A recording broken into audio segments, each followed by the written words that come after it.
How many of you would like to be the reason someone succeeds in their life?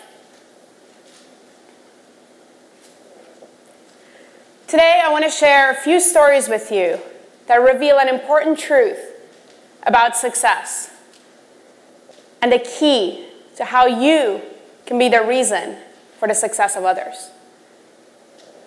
My first story is about my friend Jake. It's graduation day at UC Berkeley, and Jake is practically dancing his way up the stage to get his bachelor's degree in international studies with honors. His parents are overjoyed. They dreamed of this day when they immigrated from Poland all those years ago. But the days that followed were not as cheerful. Jake had been accepted to a top master's program, but in order to go, he had to secure funding. So he spent his summer applying to fellowships and trying to come up with the money for school. But by August, he was still short. So he decided to postpone grad school and look for a good job. But good jobs were scarce for college grads in 2010. So after a few months of disappointment, with expenses piling up and loans coming due, he packed up his bags, moved back in with his parents, and took on a job selling movie tickets for $8 an hour. Jake's story is not unique. It's not even rare. Half of American college graduates are underemployed. These are bright, young, educated people whose potential is being wasted because they believed in this model of success. They are taking on jobs that do not require a college degree, mainly to pay for that degree. Because they grew up in a society that told them, follow your passion. And as long as you work hard and you persevere, you will succeed. But that is not true. And now they feel betrayed and lied to by a society that told them they could make it because they didn't. But how can I say this here? This is the Stanford GSB. This is a room full of people who worked hard and made it. Yes, we are the other half. And what separates us from them?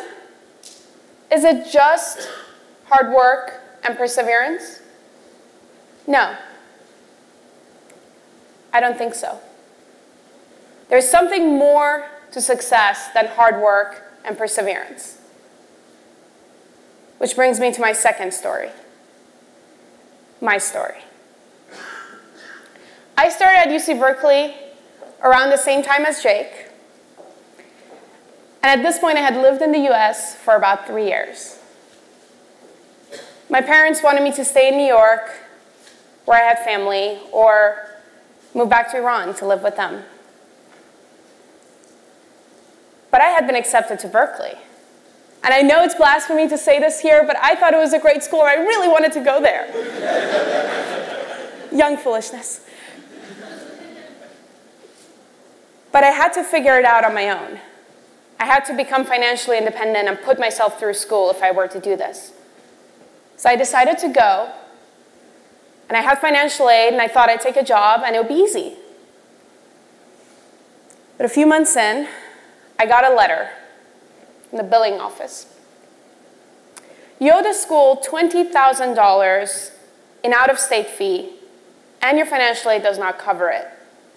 So pay us out of pocket, basically.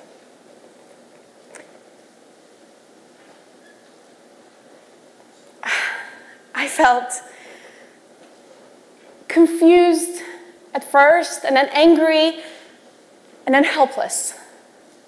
How could this be happening? I had taken a big step towards independence. I was going to put myself through school, but $20,000, how was I going to come up with that on my own? I'm 19. But I wanted to. I was determined to. And the longer I stayed in school, the bigger my bill. So I decided to drop out. Seemed like the smartest thing to do at the time. I did. I dropped out. I took on 2 jobs and started putting away a little bit of money each month to pay the school back. But soon I realized this was going to take forever. And I was getting collection calls at odd hours, reminding me that I'm running out of time to pay the school back.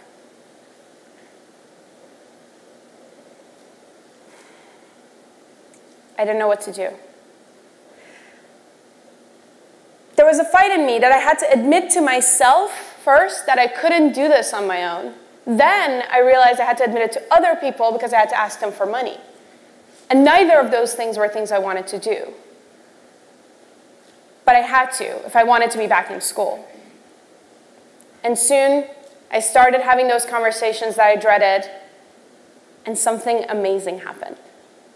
Friends and family came out of nowhere to just offer their help and say, how can we help you do what you want to do?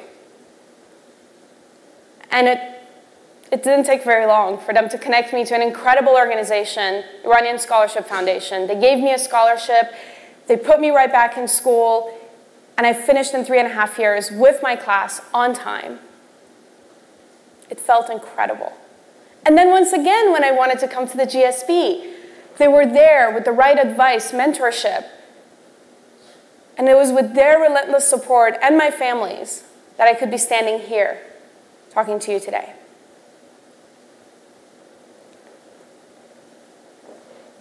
The difference between my story and Jake's story is that at a critical moment in our lives, we both needed help, and one of us got it, and the other didn't.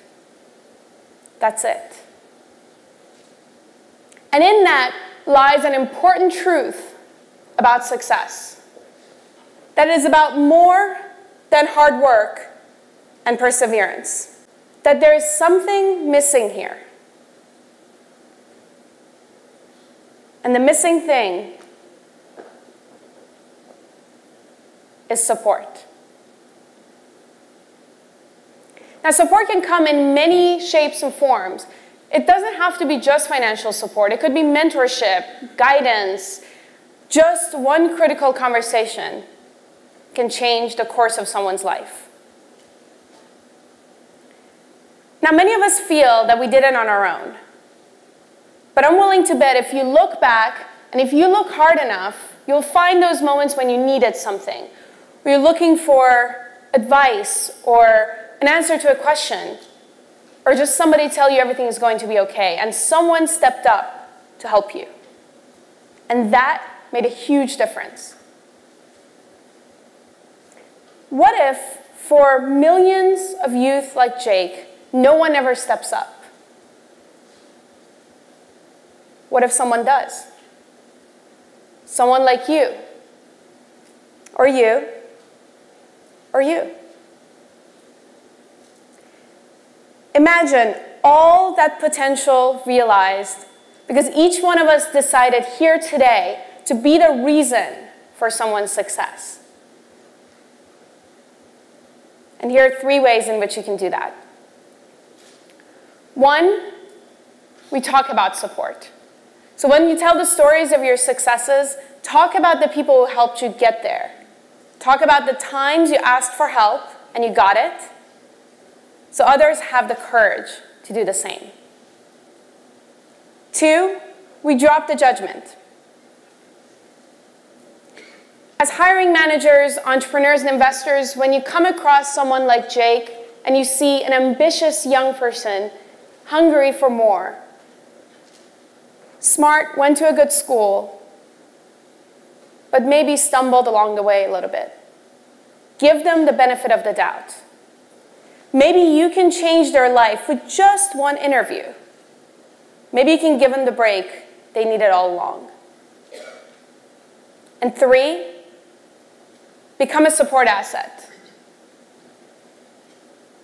This could be serving as a mentor, or creating a scholarship fund, or inventing a new technology for discovering and developing talent. Whatever it is, get out there today and find ways to support others in their pursuit of success. So we can all live in a society where you have hard work and perseverance.